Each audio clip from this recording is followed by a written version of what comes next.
Ahora bien, ya conocemos muchos parámetros que influyen en la imagen de IRM, la densidad protónica en T1 y T2, las secuencias de pulsos, TR y TE.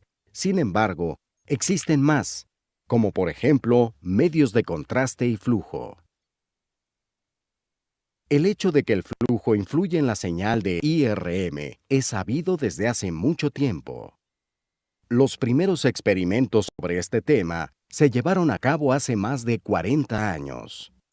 Lo que resulta interesante es que este fenómeno se utilizó para medir el flujo de las tuberías de combustible de los cohetes satelitales, sin tener que obstruir las líneas de flujo. La cuestión de cómo el flujo influye en la señal de IRM es compleja y difícil, pero al menos intentemos tener una idea de esta. En esta figura, tenemos una sección corporal por la que está cruzando un vaso. Cuando enviamos nuestro primer pulso de 90 grados, todos los protones de la sección transversal se ven influenciados por la onda de radio. Después de desactivar el pulso de la RF, escuchamos la sección y grabamos una señal. Para este momento, toda la sangre original de nuestro vaso pudo haberse ido de la parte que se está examinando. Por lo tanto, en el vaso no se registra ninguna señal. En la imagen se ve negro.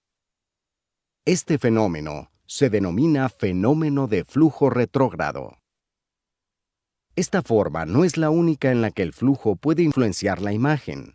Puede existir todo tipo de cosas, por ejemplo, el realce por flujo. Esta ilustración muestra un vaso sanguíneo que atraviesa una parte que está siendo examinada. La figura representa la situación antes de enviar el pulso de 90 grados.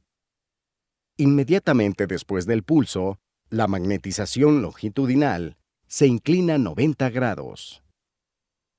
Si aguardamos un poco más de tiempo antes de enviar un segundo pulso de 90 grados, los protones se habrán relajado un poco, al tiempo que se produce una nueva magnetización longitudinal, como se puede ver por las flechas que nuevamente apuntan hacia arriba.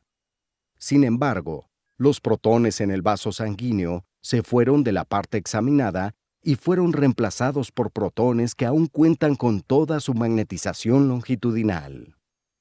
Si ahora enviamos un segundo pulso de 90 grados, habrá más señal proveniente del vaso que de su entorno, porque ahora hay más magnetización longitudinal.